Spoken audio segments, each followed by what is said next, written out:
All right, hello everybody, and welcome to Geopolitical Trends, where truth matters. Excited to be with you as always for our community conversation.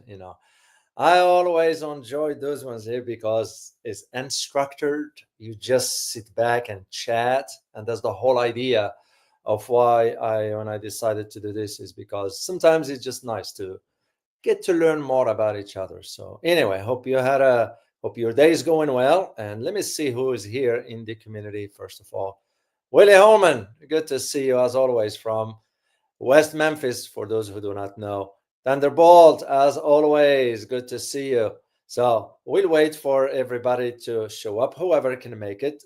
Truth Seeker, good to see you. Dr. Stewart is not here yet. He will be here soon. So Alice Talokin, good to see you. Q77E.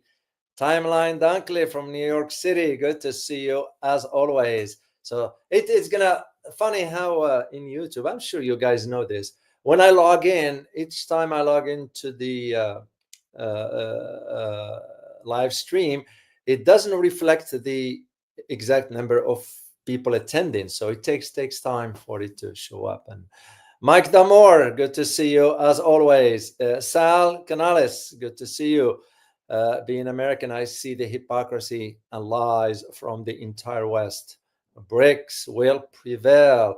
Speaking of that, I'm glad you mentioned that one, Sal, even though I'm not going to be talking geopolitics, but I'm glad you mentioned this because I'm going to do a video for you guys next week. I haven't decided yet whether to do it tomorrow or not, about Thailand and BRICS.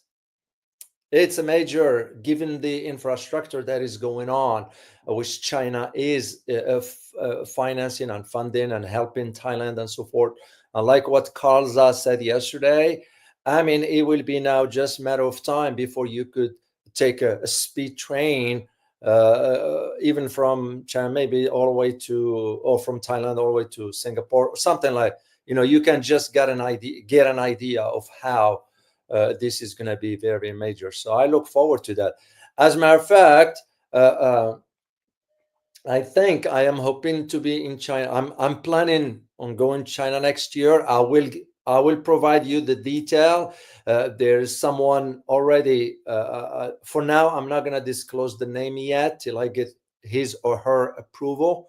They said they will be willing to support the trip to China. Of course, I'm going to run it by the community as well, because my first trip to China was because of the community. Except this time, I am going to different locations. I'm going to head out to, I'd like to go to Xinjiang for a reason. I like to go to Tibet for a reason, because I want to be on the ground, see with my own eyes where things are versus what the media is reporting.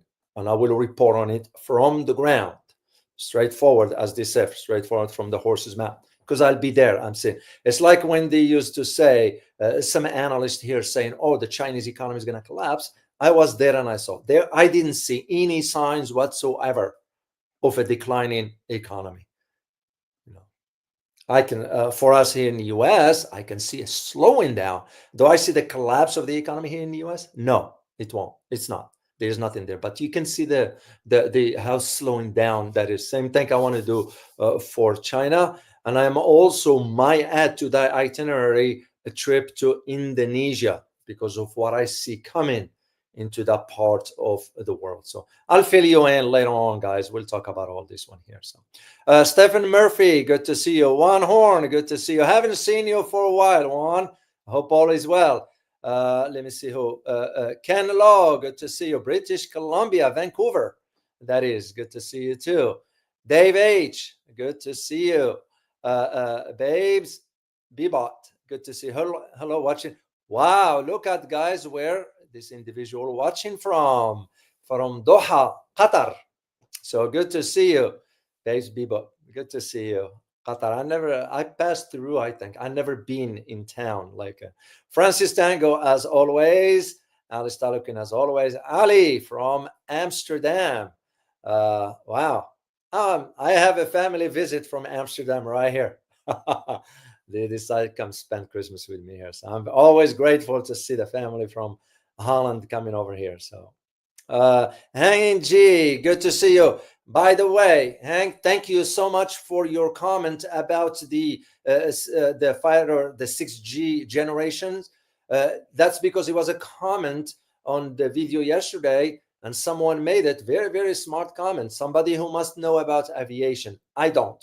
So that's why I wanted to run it by you, since you haven't understand this. So thank you. Guys, if you get a chance to go back to the video I did yesterday with Kalza, and look at the comment and look for the comment from Hang in G.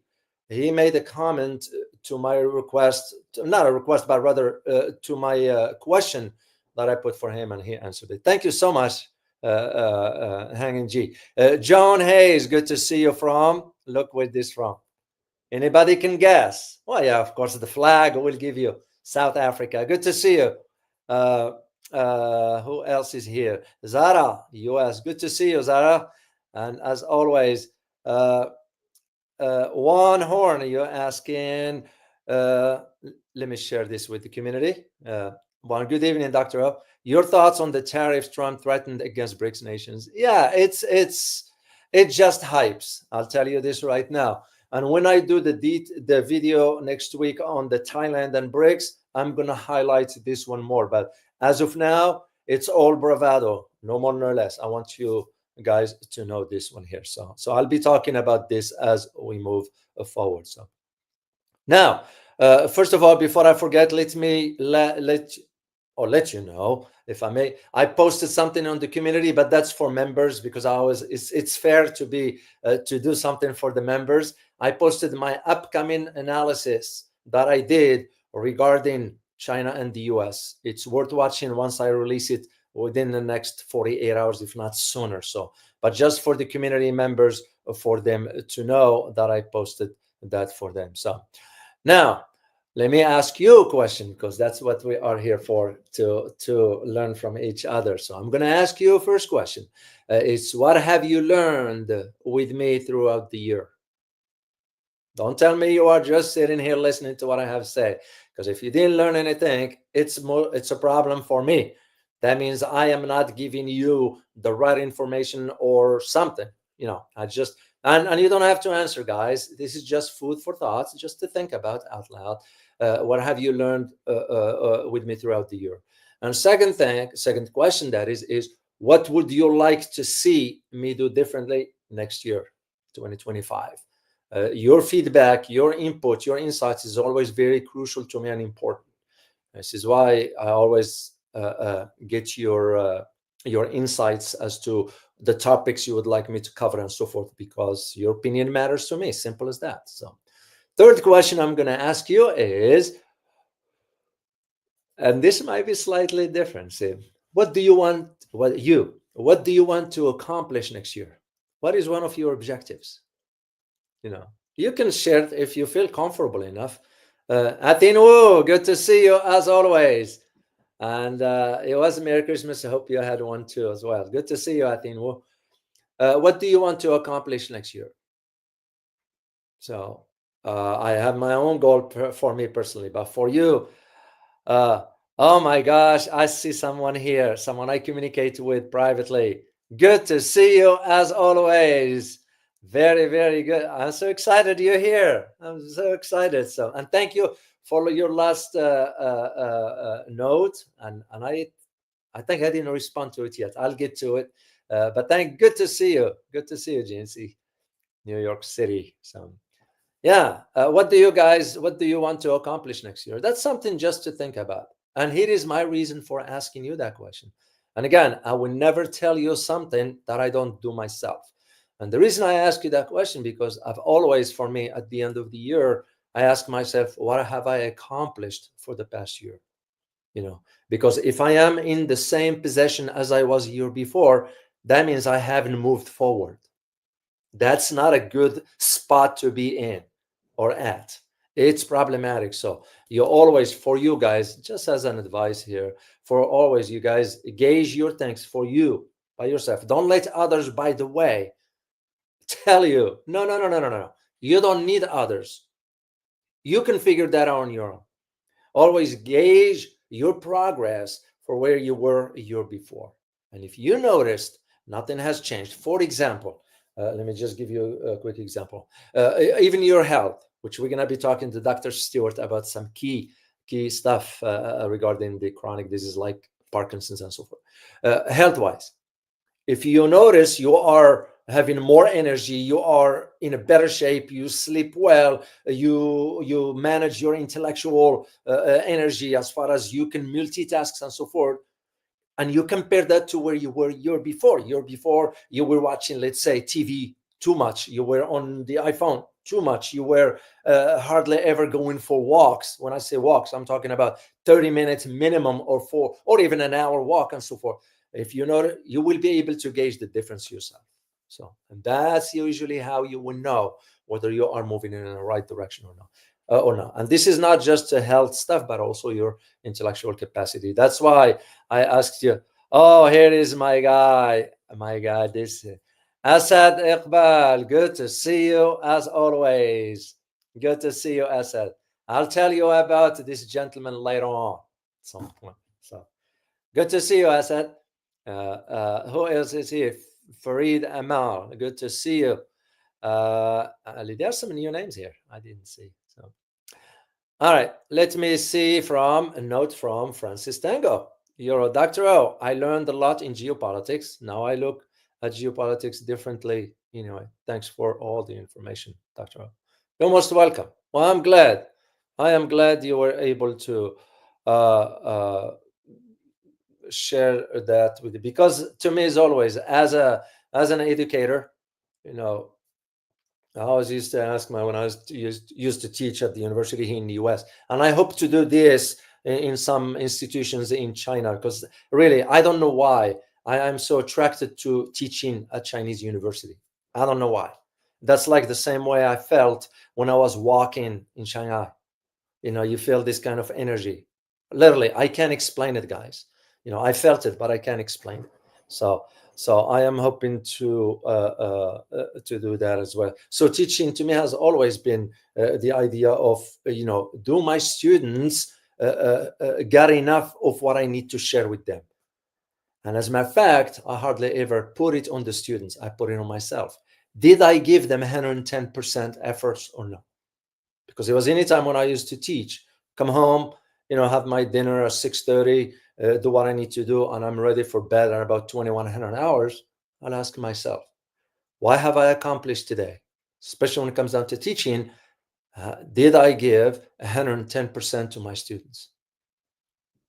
And I used to ask them, usually the feedback I get at the end of the semester, they do the professors evaluations and so forth.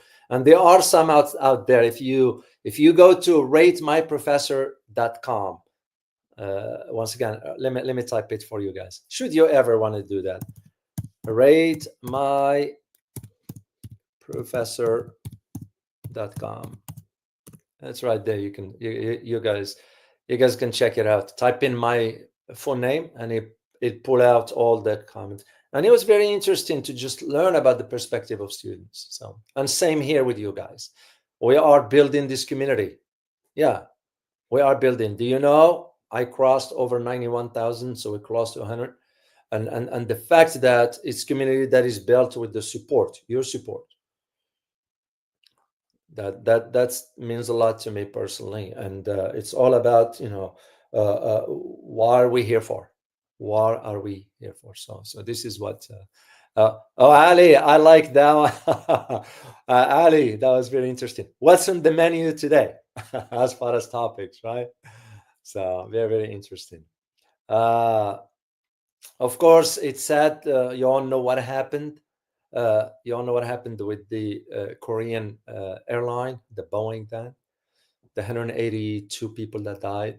Sad to see, but again, Boeing 737. Let me think. So that's just the idea of how things are. So Juan, let me see what you wrote here. I learned to see through the smoke when it comes to geopolitics. I also learned how important resources and territory is. Thank you. You're most welcome, Juan. I'm glad the channel was of value and importance to you to acquire something from that. So Let me see this one here. At Inwo, David, it will be surely a complete different experience if you could teach in China. I think it is a good idea, but you have to be careful about what you say regarding politics. Not 100% free. Well, it's the idea. What I teach you has not. I see your point, and I understand that. And on the other hand, my objective will be to help the students sort of broaden their intellectual understanding of global issues. How the government inside China deals with its own affairs and my business. Same thing for any other country. And when I provide insights, whatever, it's not about criticism of that country. Like, for example, when I talked to Professor Anna Marendal, and I asked the question, do you think President Marcos should resign? I'm an outsider. I have no say into the internal matters of the Philippines. But as an outsider looking in, I ask the question to someone who is from there. So it would be the same arguments regarding China. And the Chinese government, as far as criticizing them, if the criticism is constructive, I think they will be okay with it. It's when it is destructive, a negative one, that is. I like what we heard, the clip that I shared with you yesterday from what's his name, Chung Michael. What's his name? I forgot his name. That I extended the invitation and he never responded back. Yeah, Michael Chung. And because he criticizes the Chinese government negatively, very, very, very bad, has been for the last decade or so. So my objective will be different. My objective will be different. So, and I know how to relate to students. Remember, I used to teach here, so I have a better understanding of how it works. But I look forward to. Oh yes, Gordon Chang. Thank you so much, Truth Seeker. Thank you so much. I did email him. I did email him. Never heard back. And all I wanted to provide him the platform here, but I will ask him some tough questions because I will not to put him in a spot, whatever. I don't do that. Got you question. I don't do that kind of stuff because I don't think like that. But I will provide the logical questions that can challenge his assumptions regarding what he has been stating. The same thing applies to any other analyst here that says the Chinese economy is collapsing when it's reality it is not. So that's what I intend to do. But as far as the government, no, because I will be teaching international relations, and China is just part of that global system. Hanging G, I see your comment here to Alice Tolkien. Thank you so much for explaining this one. It's kind of very, very, again, aviation in my thing. So I don't understand this one. It has to do with the 6G fighter jets, the new technology that is. Now, let me see something. I want to ask you a question. Hold on.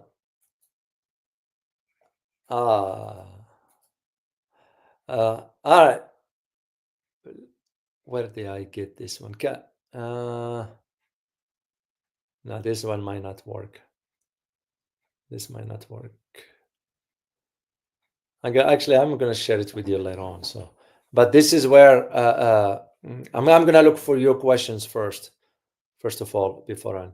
Kevin James, good to see you as always. Kevin also put some comments, and thank you for sharing your knowledge, Kevin. I greatly appreciate it. If you guys ever get a chance to, are there any American-born Chinese in the United States military? If so, they should resign before the United States government sends them to attack China. They might be. I won't be surprised. I do know that, for example, and I met him, General Shinseki. If you know his background, he was born in America and all that, but his ancestors are, I think, from Japan, if I'm not mistaken.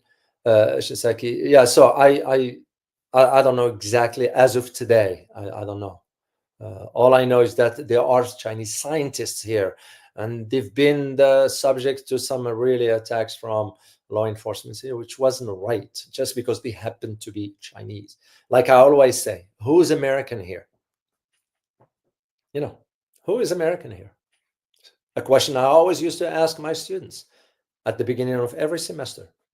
Who is American here? And you always have 2 or 3 raising their hands. And I said, okay, that's fine. I'm going to ask you the question again at the end of the semester, after I go through the semester talking about the government, the structure of the government, and so forth. Then I'll ask the question at the end, and I'll say, who is American here? Nobody raised his or her hands because they understand. We all came from somewhere. We all came from somewhere. So, all right, let me see if there is any other. The Chinese government take constructive criticism willingly. They even ask for constructive criticism, but for the unfair and vicious critics, there could be an invitation to a cup of tea. Yeah, I see. As a matter of fact, I am a consultant, so I officially I can advise a foreign government. Washington cannot dictate to me who I give advice to or not, because I don't work for the government. The only difference is I have to, if I am to engage in something like this, by law here, you have to register as far as you are advising a foreign government. But as far as them telling me what to, no, I will not even allow it to begin with. That's why I left Washington to begin with. So I'm officially in a position to advise a foreign government if an opportunity presents itself. So, and I'll do it. So, because that's Francis Tango. Take a cup of tea after this. You deserve that. Speaking of tea, I'm glad you brought this up. Let me see if I can find it.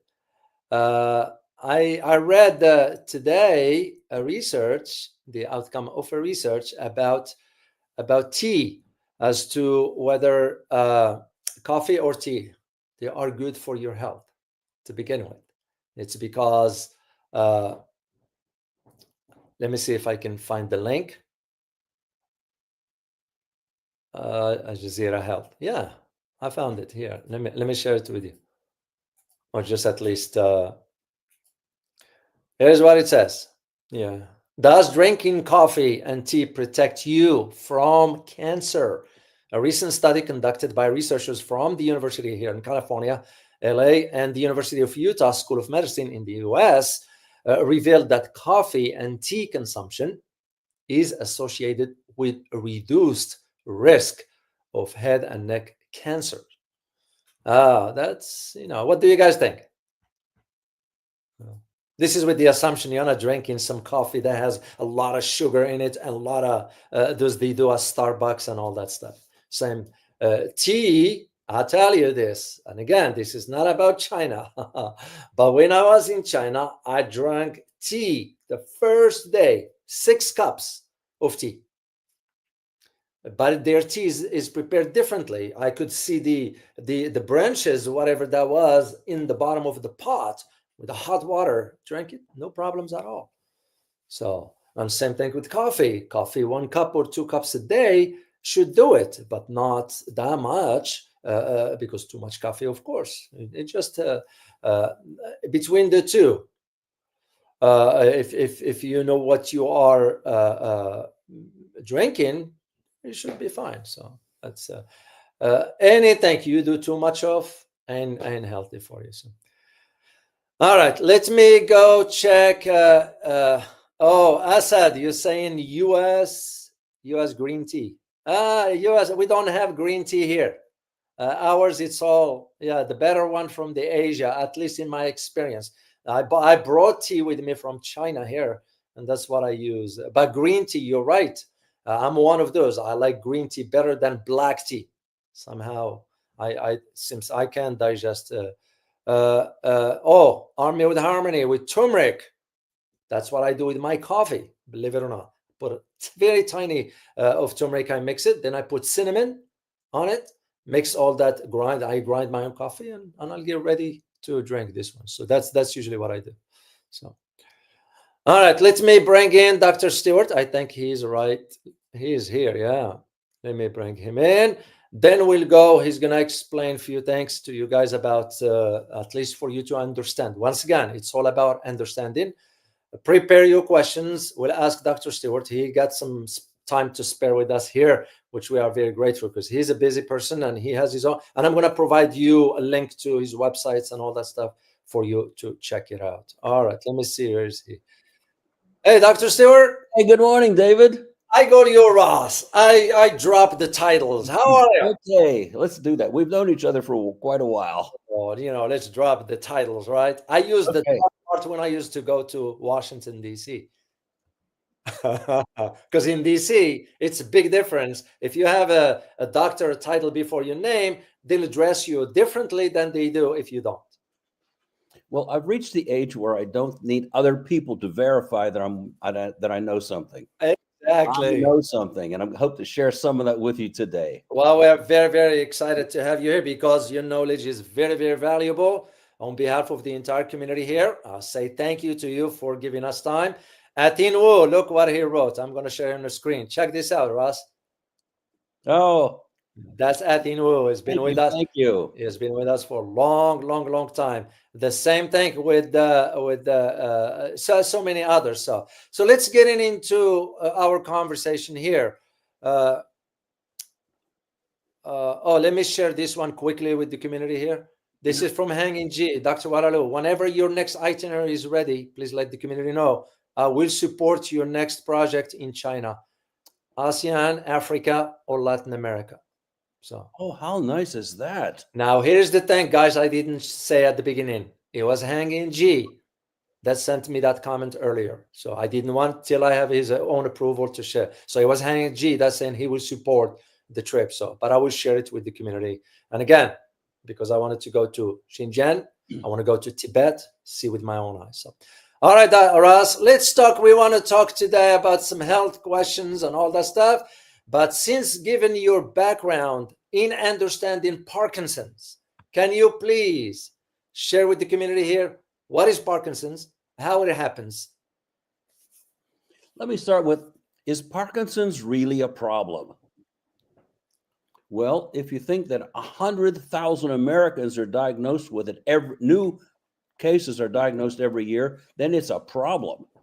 And it is a very significant problem because Parkinson's steals people's quality of life. It's, Wow. I mean, you start thinking about 100,000? How come this isn't, in any event? Yeah. No one's shouting it from the rooftops except me. Well, because you have the experience, you understand it very well. Now, what are the causes of this Parkinson's disease? Let me give you the real lowdown here and make it as simple as Sure. Great. because it's complex. But here's what we think is really going on. In your body, you produce a particular chemical called glutathione. You say, well, most people don't talk about it, never even heard of it. Well, what happens is that this is a free radical quencher, and it goes after the pollutants in the environment and cleanses your body of them. It's produced in your liver, and the way you get this is to eat a lot of leafy green vegetables like broccoli and cauliflower and Brussels sprouts and onions and so on. Something that most people don't eat much of. Therefore, they don't have the sulfur to build glutathione. Okay, well, so what? Well, the collapse of the glutathione is responsible for every serious illness that human beings face. Parkinson's, cancer, whatever it is, it's actually a collapse of the glutathione system. Your body is not being protected. And you say, well, that's pretty serious. Yeah, it's serious, all right. When you say, hold it, cancer? Hold it, cognitive decline, dementia, Alzheimer's, heart conditions, all of these things are a direct result of a couple of things. The main one is environmental pollution. Oh, you ever heard that before? Oh, yeah. Oh, yeah, you hear that a lot. And so I've been dealing with Parkinson's for 24 years, very successfully. And about 20 years ago, I decided I'm going to figure out more and more what this is about. So I went to YouTube and got a map of highly polluted places on the planet because they have those. And then I got a map of Parkinson's symptoms, incidents. They sat flat on top of each other. I'm going, that's not correlational data. That is straightforward environmental pollutions and the collapse of the glutathione system are directly resulting in, among other things, Parkinson's disease. And so you have to ask yourself, well, what is Parkinson's disease? Well, for one thing, we're going to look at it as you're going to have tremors. It starts, by the way, with constipation. And so people don't know that's what's actually starting to happen. And then it goes through tremors. It goes through digestive disorders. It goes to weakness. It goes to paralysis. It goes through a number of terrible symptoms that rob you of your quality of life. I had this happen. I had a person say, come to my office. And they said, I just left my neurologist's office and I was diagnosed with Parkinson's disease. And he was really shaking pretty badly. And I was actually surprised at this. And this person said, and my neurologist said, here's what you're up against. You have a neurodegenerative disease, which means you are dissolving inside. Your brain and nervous system are degenerating. And it's continuous. There's nothing we can do about it to stop it. And what you can expect is you will end up in a wheelchair, urinating in your pants, and you'll die miserably. I go, a doctor said that to you? And he said, that's exactly what he said. So what did I said, he told you the truth. I would have said it more gently, but that's the truth. What we have is a particular portion of the brain called the substantia nigra. And anyone with Parkinson's knows what that is. It's part of the old brain that actually controls motor movement. So, and a particular chemical called dopamine is responsible for controlling movement. Here's how this works. You have one thing called serotonin, which just has a number of complex things to it, but you initiate movement with serotonin. And dopamine, you control it. So here's what's actually happening that you can't see it. Serotonin initiates, dopamine holds it in. And so it looks like a smooth movement, but it's not smooth at all. So now serotonin is initiating movements, but you don't have enough dopamine to control those neurons, those brain cells, to give you a smooth movement. So you shake. The serotonin's doing its job, but the dopamine that you're producing doesn't do the job anymore. So we have these terrible symptoms, all the way from constipation to you name it, including dementia. Oh, that's really a killer. Now you're losing who you are.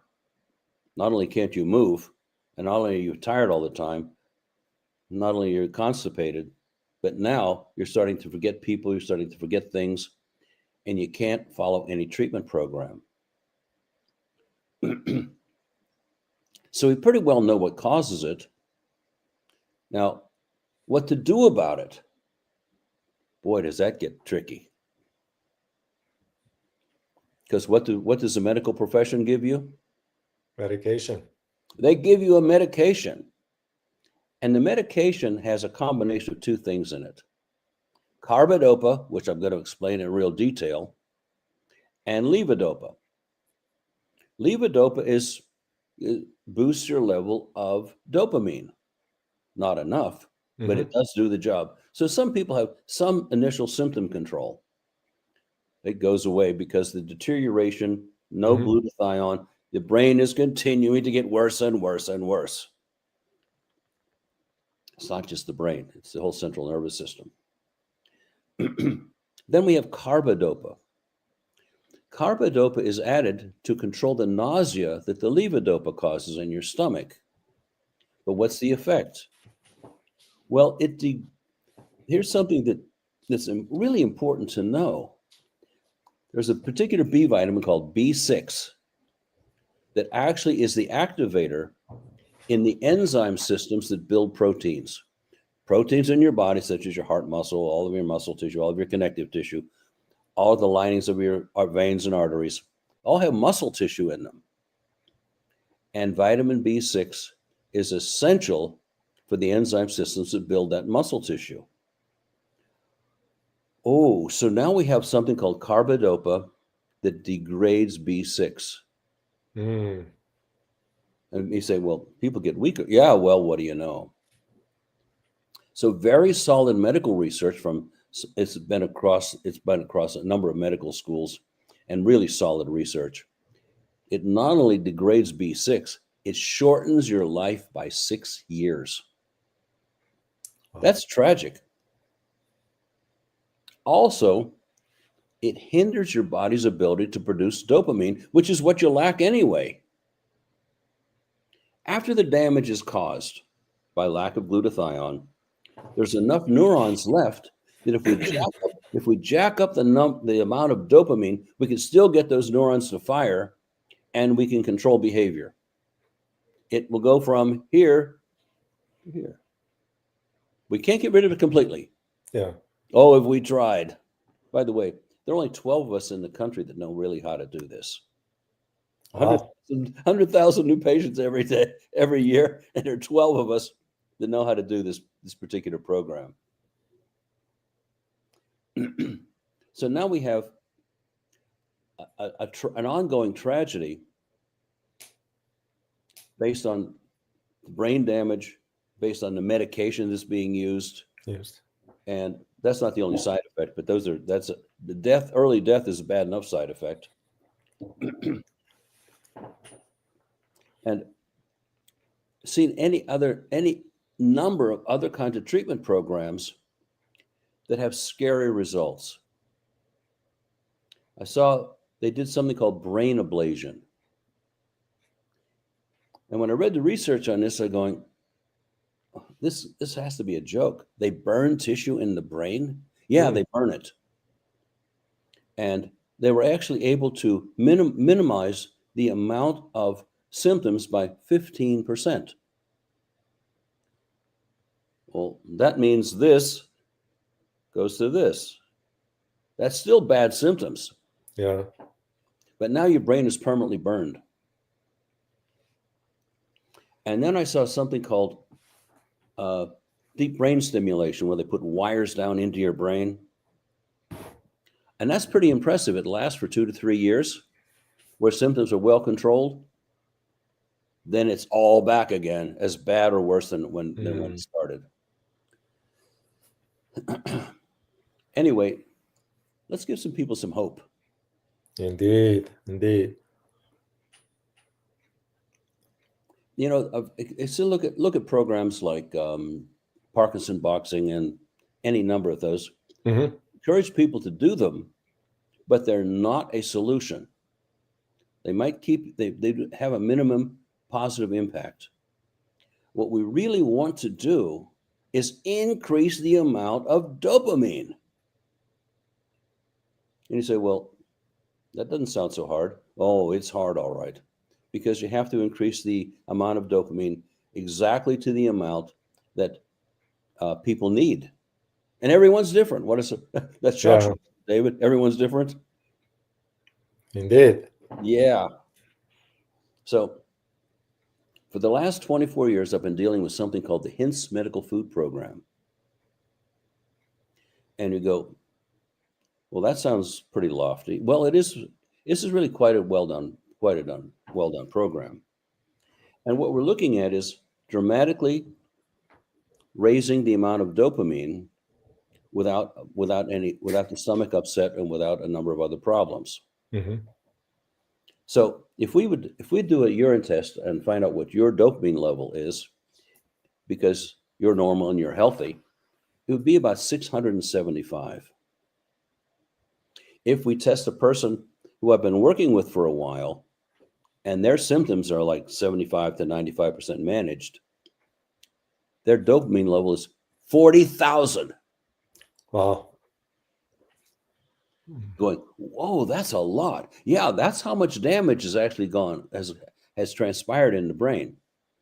We pretty well know that before the first Parkinson symptom shows up, the brain has been been barraged for at least 15 years.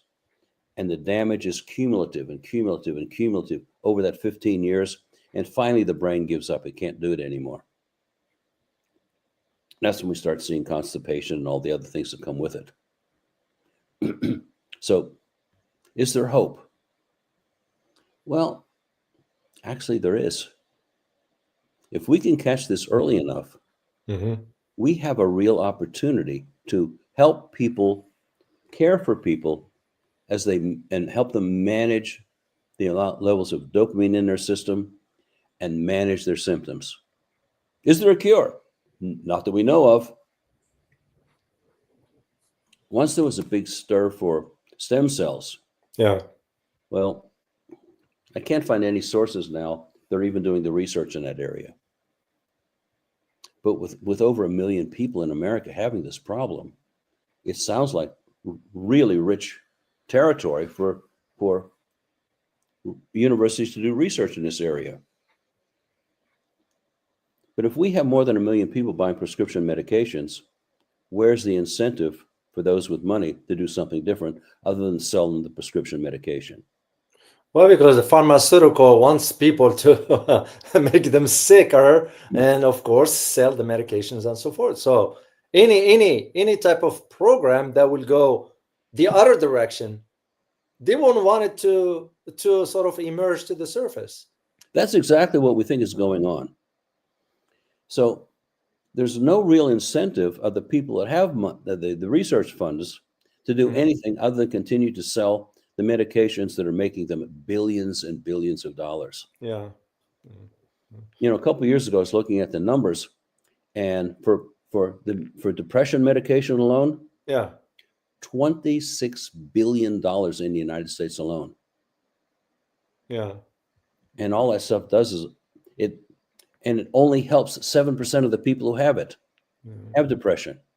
So 93% of those people are taking those medications, and it doesn't help them at all. So the people you are working with, are they like too far into these kind of conditions, or are they at the beginning of it, or how does it work? I mean, without disclosing the confidential, because that's right. Yeah. Well, for one thing, my entire practice is now on the internet, so it's international. Which really, Parkinson and I have your website here. I'm gonna share it with you guys. Is this one right? Oh, that's perfect. Yeah, check it out, guys. Later on, just check it out, because I'm gonna be taking your questions for Dr. Stewart after he finishes explaining this to you. But check it out later. So what we're looking at is this HINTS medical food program. And it's called medical food because the Food and Drug Administration in the United States said, well, it all comes from beans and seeds, these targeted proteins. Yeah. And so we don't know what to call it. So they called it medical food. God bless them in their wisdom. So medical food, how long has it been around? Yeah. About 28 years. I joined them 24 years ago and have dealt with somewhere in the neighborhood of 2,900 people over the course of those years. Wow. Yeah. Wow. Typically, not always. I mean, I've had some colossal failures. Yeah. But practically everybody in the 95th percentile shows a very significant improvement. Yeah. Now, who is the person that would be ideal for this, in your opinion? Absolutely ideal is they get their very first diagnosis with Parkinson's disease. That's before they put them on any prescription medication. They're showing mild symptoms. Yeah. Terrible symptoms. Yeah. Chances are, by carefully adjusting the amount of serotonin and dopamine over the course of about 5 months, that's what it takes. Yeah. We're going to control those symptoms at about the 90 to 95th percentile. People get their life back. That's what really motivates me to stay in this. It's so satisfying to give people their life back. And they say, I'll give you an example. I was working with a woman who, she had really bad symptoms. She could hardly walk.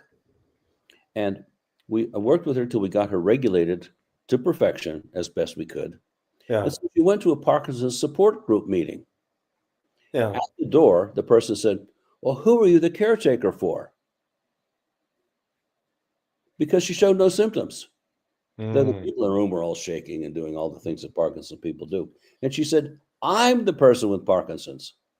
They were stunned. But she Wow. showed, even to people who've been around a lot of Parkinson people, she showed no symptoms. She got her life back. Interesting. And it's so satisfying to have a caretaker say, "And I got my husband back." What she didn't say is he was a flat-faced vegetable with no sense of humor, no desire to talk, no desire to do anything, but I got him back. We all cried when we did that interview with them. Yeah. So the people who benefit most are the people we catch early on. About the time they've been on the carbidopa thing with Cinnament or some other prescription medication for 4 or 5 years, Yeah. the damage is so severe that we're going to get diminished results.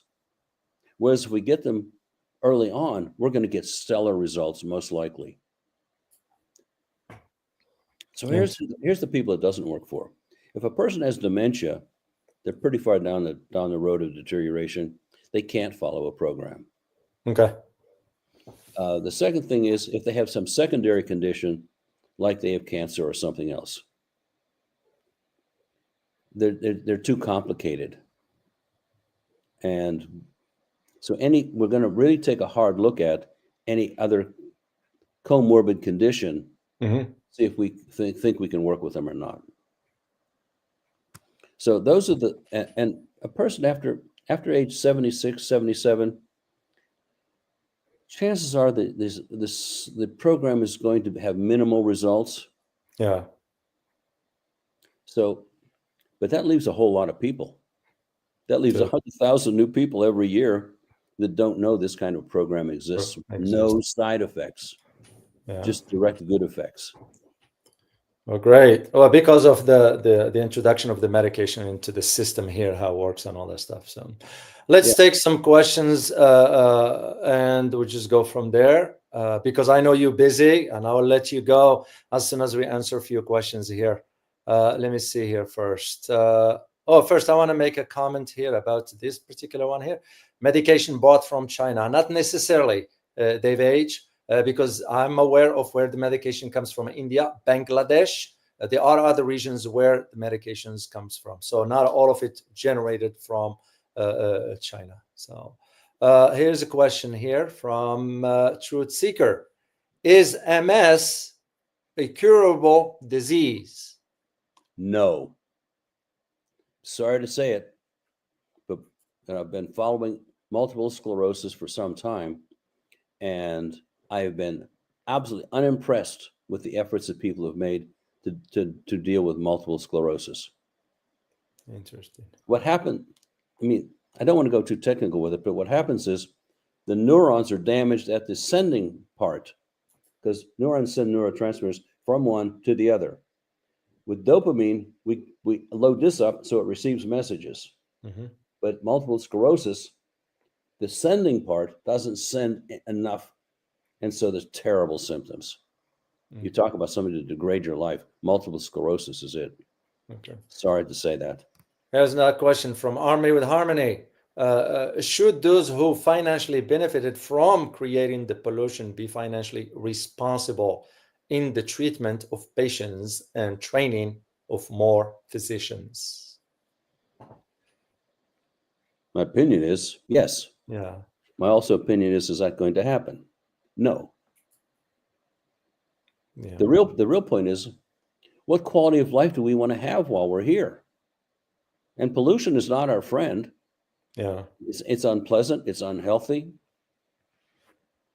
But even with that, if we have enough glutathione from eating all those quality vegetables, we're going to manage it.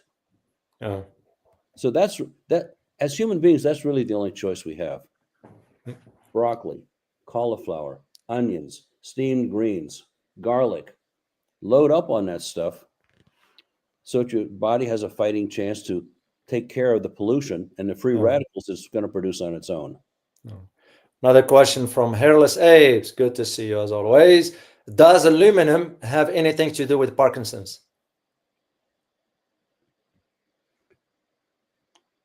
Is aluminum toxic to human beings? Yes, it is Yeah. toxic to human beings.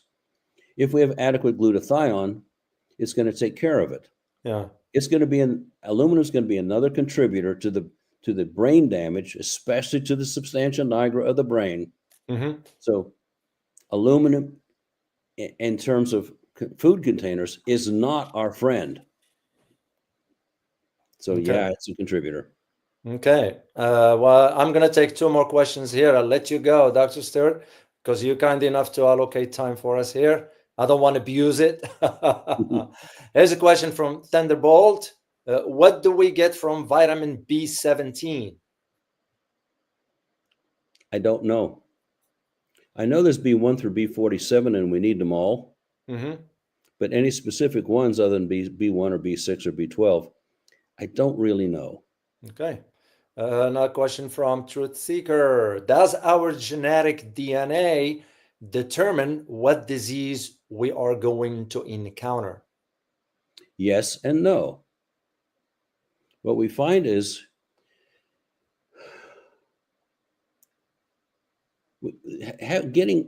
finding that things like Parkinson's runs in families.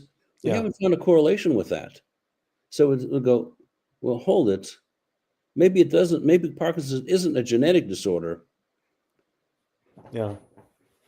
We don't have any evidence that it's a genetic disorder at this point. Oh, great. But other diseases there are genetic components to it and make us vulnerable. But Parkinson's doesn't seem to be one of them. Oh, great. Well, guys, if you ever want to learn more, check out this website here later on. Just check it out because I got to let Dr. Stewart go because he's busy, whatever he needs to do. Is this the right website, right, Ross? Yes, that's where to go. Yeah, guys, check it out. And I'll be happy to answer whatever questions you have there. Well, once again, yeah, go ahead. Go ahead, Ross. We're far out of our way to make that website user-friendly. Yeah. It's not loaded with so much science that you can't understand what it's talking about. Yeah, I'll check it out. Well, thank you so much. Appreciate you coming here to answer some of questions for the community here, and look forward to having you again. Anytime. Take care. Bye-bye.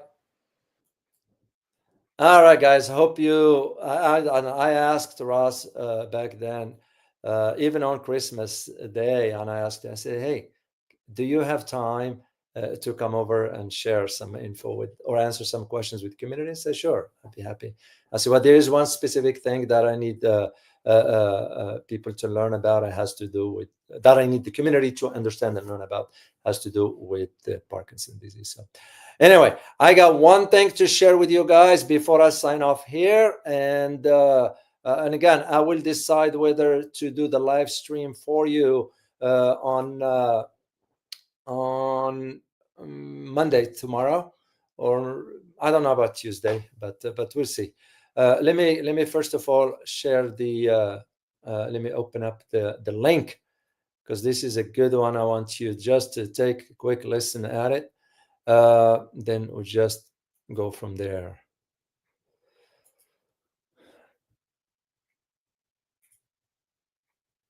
All right, let me share screen and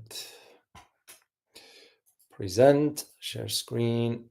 Okay, this one here. I listened to it myself and I found it very, very useful. So I figured the community could benefit from something like this. So here it is. Take a listen, guys. There are 9 secrets you should never share. 1. Your biggest weaknesses. Some will use them against you. 2. Your long-term goals. Move in silence. Results speak louder than plans. 3. Your income. It invites jealousy and unnecessary comparisons. 4th, family issues. Keep personal problems within your circle of trust. 5. Acts of kindness. If you brag about them, they lose their meaning. 6. Your next move. Don't give others the chance to sabotage your plans. 7. Relationship problems. Don't air dirty laundry. Protect what's sacred. 8. Past regrets. Learn from them, but don't let others define you by them. 9. Private struggles. Only share with those who've earned your trust. Speak less. Let actions define you. Indeed, guys. And that reminds me of the Roman Emperor Marcus Aurelius. Watch what people do, not what not what they say. Yeah, it's in action. That's so. Anyway, I just wanted to share this with you guys. I wish you a good rest of the day, if it is daytime for you, but if it is the evening, I wish you a good evening. And I look forward to seeing you next time. Be on the lookout for the video that I'm going to be releasing soon.